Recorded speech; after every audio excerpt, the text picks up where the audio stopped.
हे महादेव, ये कोढ़ की जलन मुझे मार रही है। सुना है जिसका कोई नहीं उसके आप होते हैं।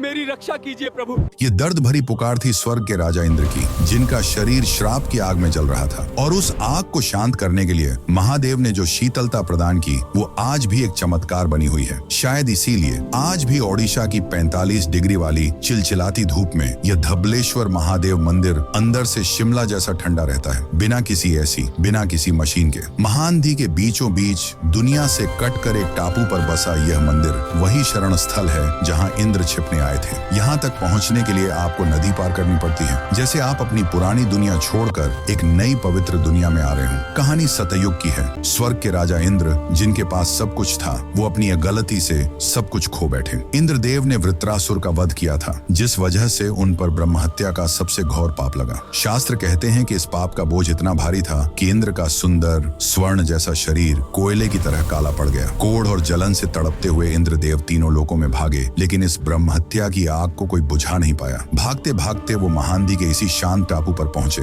यहाँ की हवा में उन्हें भगवान शिव की मौजूदगी महसूस हुई। इंद्र ने यहीं शिवलिंग की स्थापना की और कठोर तपस्या शुरू की। उनकी तड़प देखकर आखिरकार महादेव प्रकट हुए। शिव जी ने महानदी का पवित्र जल लेकर इंद्र के जलते हुए शरीर पर छिड़का। महादेव की शीतलता मिलते ही इंद्र की सारी जलन शांत हो गई। सिर्फ जलन ही शांत नहीं हुई, बल्कि इंद्र का वो काला पड़ा शरीर जो पाप से झुलस चुका था, वो एकदम धवल यानी सफेद और चमकदार हो गया। संस्कृत में धवल का अर्थ होता है सफेद, इसीलिए महादेव का नाम पड़ा धबलेश्वर, वो ईश्वर जो काले को भी सफेद कर दे। आज भी कार्तिक महीने की बड़ा ओशा पर यहाँ लाखों भक्त आते हैं और महादेव को उनका सबसे प्रिय गज भोग चढ़ाया जाता है। भक्त मानते हैं कि मंदिर के गर्भगृह में जो यह रहस्यमयी ठंडक है वो पत्थरों की नहीं, बल्कि भगवान शिव की उसी शक्ति का असर है जिसने इंद्र की जलन को शांत किया था। अगर आप भी मानते हैं कि महादेव की शरण में बड़े से बड़ा पाप धुल जाता है तो कमेंट में हर हर महादेव जरूर लिखें। और ओडिशा की इस अनदेखी विरासत को दुनिया तक पहुंचाने के लिए इस वीडियो को शेयर जरूर करें।